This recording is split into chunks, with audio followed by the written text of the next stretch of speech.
Bueno, ahora vamos a empezar viendo intersección de rectas en R3.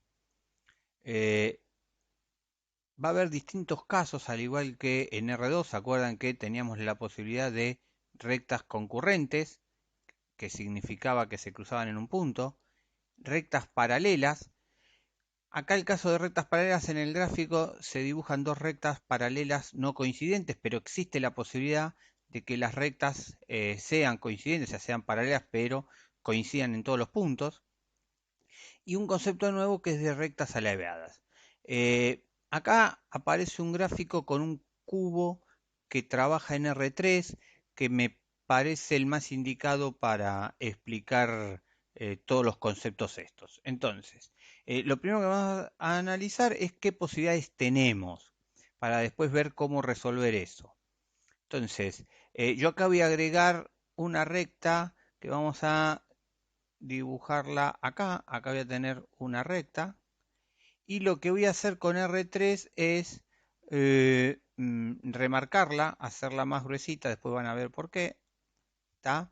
Y ahora lo que voy a hacer es cambiar y ponerle nombre. Vamos a decir que esto que está acá es R4. Y bueno, esta es R3, así que sigue siendo R3. Bien, eh, si analizamos el primer caso es R1 con R4, el caso que dijimos que R1 intersección R4, ¿tá? Me va a dar un punto. ¿Por qué? Porque se cruzan las dos rectas en un punto. El punto lo tenemos acá. Acá tenemos el punto que vamos a llamarlo punto P. ¿Tá?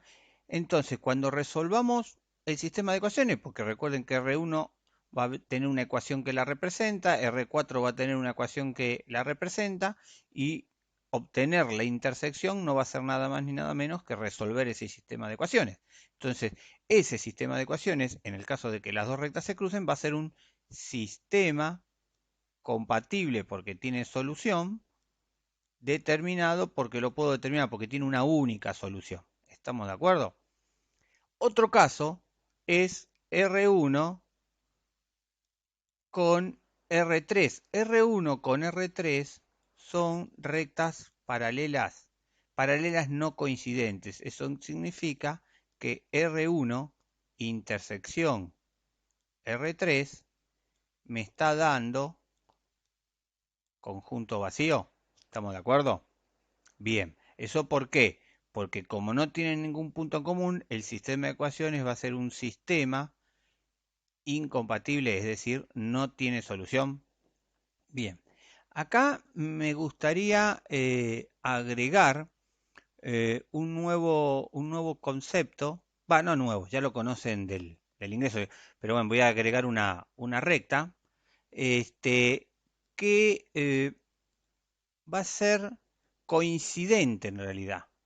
¿Tá? Es el caso de una recta que va a coincidir con R3. ¿Estamos de acuerdo?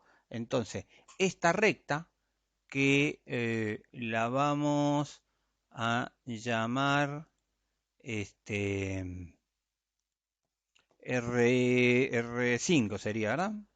Esta recta, que sería R5, va a ser una nueva recta que R5, si la comparamos con R3, también va a ser paralela, ¿tá? Pero en este caso, R5 intersección con R3 me va a dar toda R3, toda, o R5, como quieran llamarla, ¿tá? O sea, coinciden todos los puntos, son paralelos. ¿Por qué son paralelas? Porque tienen el mismo vector director, pero además coinciden los puntos. Entonces, acá, en realidad, vamos a decir que tenemos un sistema compatible porque tiene solución indeterminado. No puedo decir cuál es la solución porque tiene infinitas, ¿tá? Es lo que en el ingreso parametrizaban, ponían todo en función de otra variable, que ya lo vamos a ver sobre la práctica. Pero bueno, tenemos esos tres casos que son los tres casos que ustedes ya conocían de R2. Y ahora agregamos el caso que se genera con esta R2. Fíjense, si yo miro R2 intersección con R3, por ejemplo. La intersección de R2 con R3 es conjunto vacío. ¿Estamos de acuerdo? Fíjense que esta recta y esta recta no se cruzan nunca. Pero tampoco son paralelas. O sea, R2 con respecto a R3 no es paralela. No es paralela, pero el conjunto es vacío. Entonces es otra posibilidad de sistema incompatible. ¿Estamos de acuerdo? Entonces, tenemos cuatro posibilidades, ¿tá? Como resumen de todo esto, tenemos la posibilidad de que se crucen en un punto, sistema compatible determinado, vamos a decirle caso 1. Tenemos la posibilidad de paralelas no coincidentes, conjunto vacío, que va a ser el caso 2, ¿tá? Que es, perdón, sistema incompatible, hay que agregar esto. Tenemos el caso de sistema compatible indeterminado de paralelas, ¿tá? Paralelas coincidentes, el caso 3. Y ahora tenemos un caso 4 que es sistema incompatible, pero no paralelas, sino alabeadas. Esto, cuando se cumple esto, que no se cruzan, pero no son paralelas, se le llama rectas alabeadas. Bueno, acá aparece un ejemplo. Como les decía, básicamente resolver un sistema de ecuaciones. Yo tengo dos rectas que tienen un sistema de ecuaciones. Lo que primero vemos es si son paralelas o no son paralelas. ¿Cómo lo vemos? Analizando los vectores directores. Vemos si los vectores directores de las dos rectas son o no son paralelos. Eso prácticamente se ve a simple vista. En este caso no son paralelas. Entonces lo que me queda es un sistema de ecuaciones de R1 y un sistema de ecuaciones de R2. O sea, acá tengo X, acá tengo X, acá tengo Y, acá tengo Y, acá tengo Z, acá tengo Z, ¿está? Estos son las ecuaciones paramétricas, ¿se acuerdan? Bueno, si las dos rectas se cruzan en un punto, ¿qué tiene que ocurrir? X igual a X, Y igual a Y, Z igual a Z. Fíjense que lo que va a quedar es un sistema de ecuaciones de tres ecuaciones con dos incógnitas, porque alfa y beta son mis dos incógnitas. La idea es resolver esto y ver qué ocurre. En este caso, fíjense que llegan a algo ilógico, 18 igual a menos 19 tercios, eso es algo que no es verdadero, es falso, por lo tanto lo que me está dando acá, que es un sistema incompatible, no tiene solución. Si no son paralelas y no tiene solución, de lo que vimos antes, es el caso 4, o sea que lo que tenemos acá, en este ejemplo, son rectas alabeadas. Luego hay otro ejemplo, lo dejo para que lo analicen ustedes eh, y vean lo que da. Bueno, antes de seguir con el temario les quiero mostrar algo que les puede servir en algunos ejercicios. Esta no la necesito. Bueno, con eso haciendo un poquito de lugar.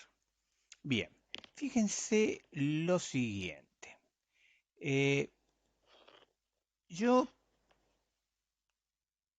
tengo la posibilidad de tener rectas paralelas, que las veo a simple vista. Ahora, ¿cómo distingo si estoy en la situación de alabeada o concurrentes a simple, sin calcular? O sea, fíjense que si ustedes se ponen a resolver pensando que se cruzan en un punto y en realidad es alabeada, van a trabajar de más. Entonces, hay un análisis que les puede servir a la hora de darse cuenta si las rectas se cruzan o son alabeadas. Fíjense en lo siguiente. Primero ya descartamos que no son paralelas, ¿tá? Porque si son paralelas lo vemos a simple vista viendo los vectores directores. Ahora, fíjense una cosita. R1 y R4 se cruzan en un punto, quiere decir que R1 y R4 están en un mismo plano. Entonces, yo puedo agarrar el vector director de R4, el vector director de R1 y obtener un tercer vector uniendo dos puntos, uno de R1 y otro de R4. ¿Cómo son estos tres vectores? Sí, son coplanares. Al ser coplanares, el producto mixto de estos tres vectores me va a dar cero. En cambio, fíjense qué pasa, por ejemplo, con R3 y R2 que dijimos que eran alabeadas. R3 tiene su vector director, R2 tiene su vector director, y si yo armo un vector entre un punto de R2 y un punto de R3, estos tres vectores no son coplanares, no están en un mismo plano, no son paralelos a un mismo plano. Entonces, si a mí me dan dos rectas y quiero ver si son o no son alabeadas, una forma es tomar los dos vectores directores, tomar dos puntos, uno de cada recta y armar un tercer vector y verificar si el producto mixto da cero o distinto de cero. Si da cero, quiere decir que son rectas coplanares. Si da distinto de cero, quiere decir que son rectas alabeadas. Eso como para poder resolver o darse cuenta, mejor dicho, antes de resolver el sistema de ecuaciones, en qué situación estamos. Bueno, otro tipo de situación que podemos tener es que, dadas dos rectas, uno quiere obtener el plano que contiene a las dos rectas. Bien, acá también, o sea, lo primero que yo les recomiendo es verificar si las rectas son alabeadas. Con lo que les dije recién del producto mixto, se fija si son alabeadas, porque si son alabeadas, no, no hay un plano que las contenga, entonces ya se terminó el ejercicio. Entonces, si a mí me piden calcular este, el plano que contiene a dos rectas, antes de calcularlas, hacer el producto mixto y verificar si son o no alabeadas me puede ahorrar tiempo. Bien, si tenemos rectas concurrentes, seguro que van a formar un plano y fíjense que es bastante fácil. ¿Por qué? Cada una de las rectas va a tener un vector director. Si yo hago el producto vectorial entre los dos vectores, voy a obtener el vector normal a ellas dos, a esas dos rectas, a esos dos vectores. Por lo tanto, va a ser normal al plano que contiene las dos rectas. Tengo el vector normal. Si tengo las rectas, tengo infinitos puntos, porque todos los puntos pertenecen al plano. Ustedes se acuerdan que con un punto cualquiera y el vector normal obteníamos el plano, así que va a ser bastante fácil obtenerlo. Acá tienen un ejemplo y la resolución como para que vean cómo se hace. Siempre terminamos resolviendo sistemas de ecuaciones, ¿verdad? Bien. Eh, ¿Qué otro caso tenemos? El caso de rectas paralelas. Si las rectas fueran paralelas, tengo un problema. Si yo hago el producto vectorial entre B1 y B2, como son paralelos, me va a dar cero ese producto. Entonces no voy a poder calcular el vector normal haciendo el producto vectorial entre esos dos vectores. Bueno, ¿qué es lo que podemos hacer acá? Bueno, agregamos un punto de R1, de R2, un punto de R1 y calculamos un vector que una a esas dos rectas. Entonces, V1 por este vector o V2 por este vector, producto vectorial, me va a dar el normal y después con un punto obtengo lo que quiero, que es el plano. Bien, acá hay un ejemplo que lo hacen, lo dejo para que lo vean ustedes. Acá está el gráfico de lo que les decía, como las dos rectas son paralelas, en lugar de usar los dos vectores directores, que van a ser los mismos, utilizo uno de los vectores directores y el otro vector para hacer el producto vectorial lo hago entre dos puntos de las dos rectas. Bueno, y como les decía, si las rectas son alabeadas, no van a ser contenidas en un mismo plano. Acá se pone a calcularlo, pero ya repito, creo que es más fácil hacer el producto mixto y verificar si son o no son alabeadas.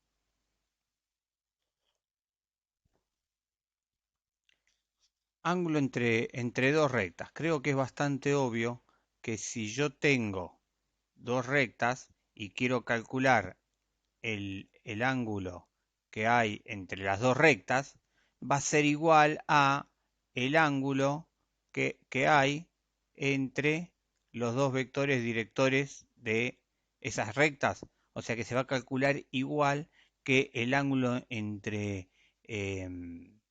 vectores, con un pequeño detalle, que es que los vectores pueden tener un ángulo mayor a 90 grados. ¿Se acuerdan que el ángulo entre vectores iba de 0 a 180? Pero la recta, una vez que llegue a 90 grados, si yo quiero incrementar el ángulo por este lado voy a tener un ángulo más chiquito. ¿Estamos de acuerdo? Por lo tanto, me tengo que quedar con el valor positivo del coseno, ¿está? Porque una vez que supero los 90 grados, el coseno se hacía negativo, ¿se acuerdan? Entonces, a la formulita para calcular el ángulo entre vectores, lo que hago es aplicarle al producto escalar el módulo. Si le aplico módulo al producto escalar, este coseno siempre va a ser positivo y por lo tanto el arco coseno siempre me va a dar entre 0 y 90. Es un pequeño detalle para tener en cuenta. Y acá aparece la formulita para calcularlo. Como siempre digo, el que tiene buena memoria y quiere recordar la fórmula de memoria, no tengo problema. Yo siempre recomiendo que lo entiendan y lo razonen en el momento. Eh, la materia va a tener muchas cosas para tener que recordar. Eso sumado a las otras materias que también van a tener que estar memorizando, creo que siempre es mejor entenderlo y razonarlo en el momento que saberse muchas fórmulas de memoria. Pero bueno, cada uno sabe cuál es su fuerte. Estarán los que les es más fácil recordar de memoria, estarán los que les es más fácil razonarlo en el momento. Eso depende de ustedes, de cómo prefieren estudiar, ¿verdad? Bien, casos particulares, que son los mismos casos particulares que vimos para los ángulos. Un ejemplo que lo dejo para ustedes.